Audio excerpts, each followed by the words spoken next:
Where do you live? In a house, in India, on Earth? But today I have a slightly suspicious answer. We all live in a box. Yes, a box. Let me explain. So close your eyes and imagine you're drawing a flying horse. I'll give you a few seconds to imagine. Okay, open your eyes. I'm sure most of us must have imagined this, right? A horse with wings flying.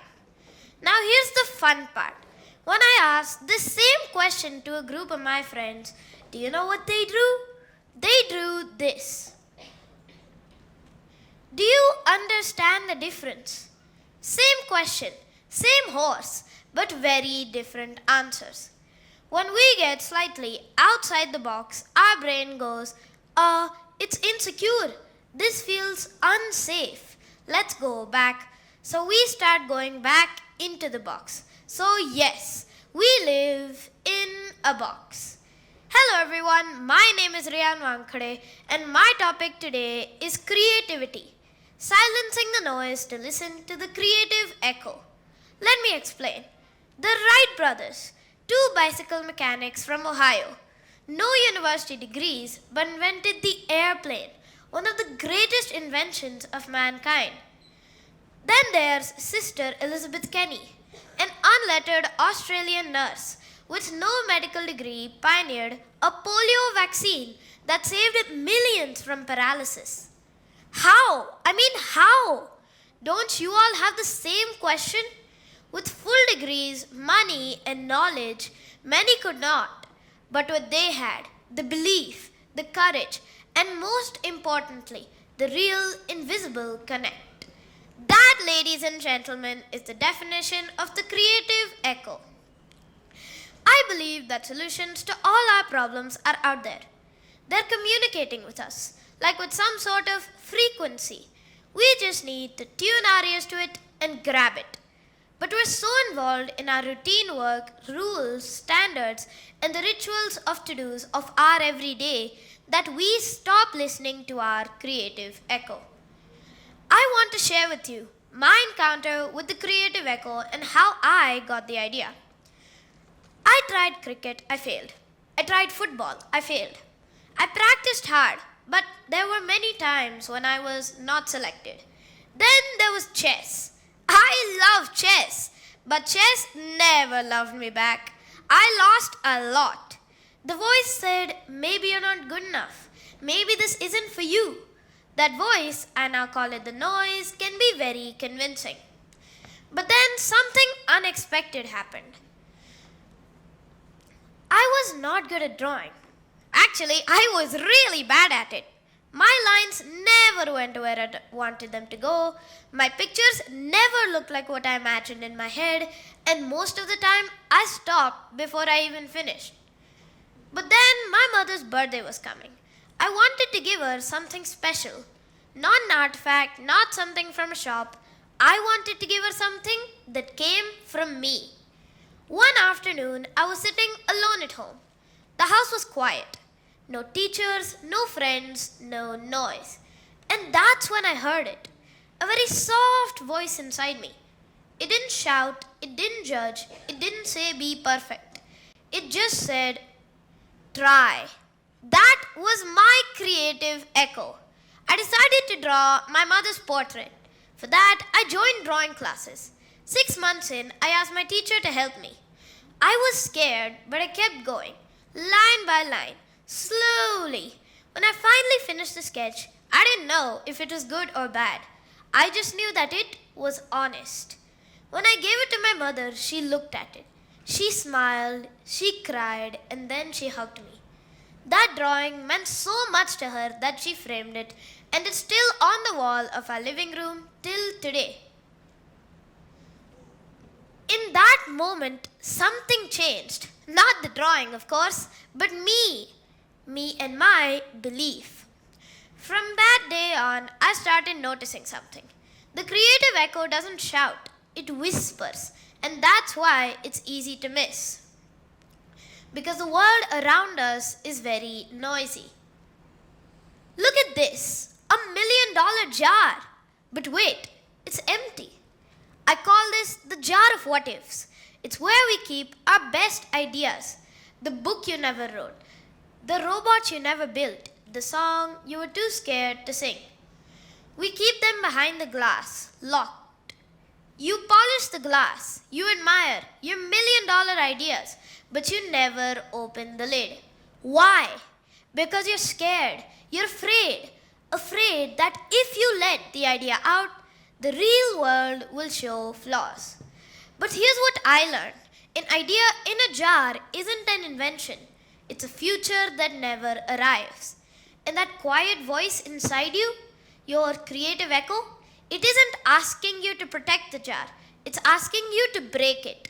Because it's better to have a messy attempt, an imperfect idea, a real effort, than a perfect jar of nothing. Even today, I still lose chess matches. I still don't get selected every time. The noise is still there. But now I know something.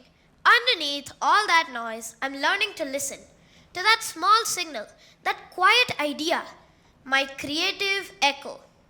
So, how to make sure we listen to our creative echo?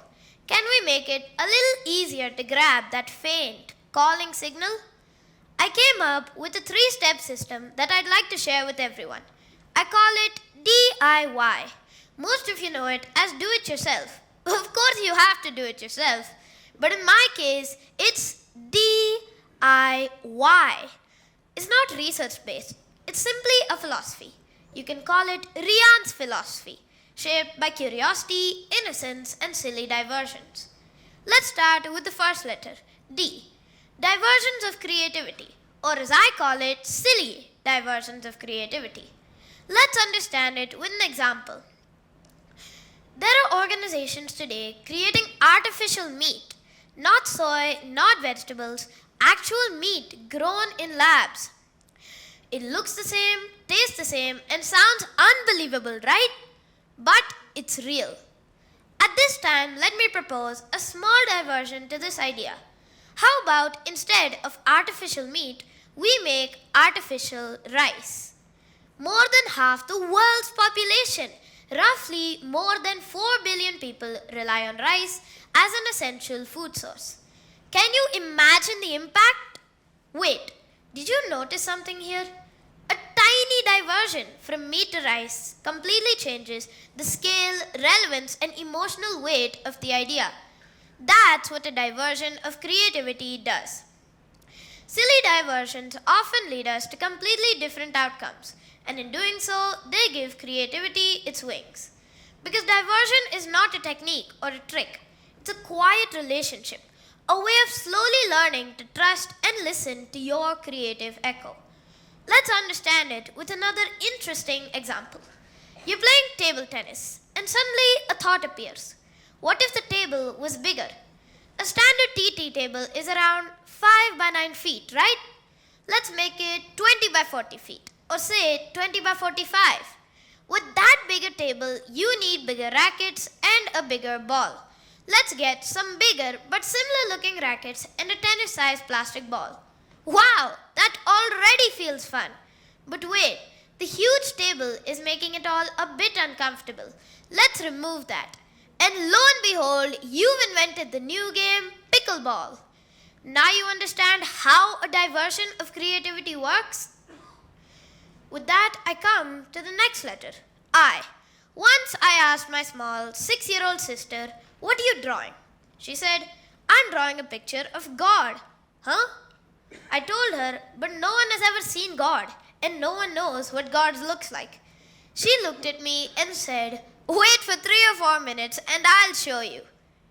More than foolishness here, I saw innocence. To listen to your creative echo, you must protect your innocence. Someone once asked me, "What's 0 divided by 0? I said, "I don't know, but 0 divided by half 0 is 2. Is that mathematically correct? Probably not. Is it silly and absurd? Definitely. But it came from innocence, the kind that hasn't been shaped by adult rules yet. So that's why it's important that we give absurd ideas respect and consider the possibilities. innocent minds are beautiful and fearless. With that, I come to the final letter. Why? Why means ask questions. Stay curious. Studies show that a 4-year-old kid asks over 300 questions a day, and most of them start with, you guessed it, why? But as we grow, curiosity reduces.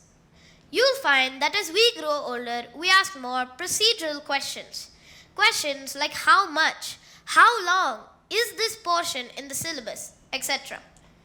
If asking questions is good, then I have one for you. Why? Because curiosity is the only thing that will save us. Machines never ask why, humans do. And in the age of AI, curiosity is the only real difference between us and the machines. The point here is not to tell you what curiosity is. I think you know that very well. The point here is to tell you how to remain curious. Bill Gates says to increase curiosity, read academic and profound books. To be more curious, meet with different kinds of people with different perspectives.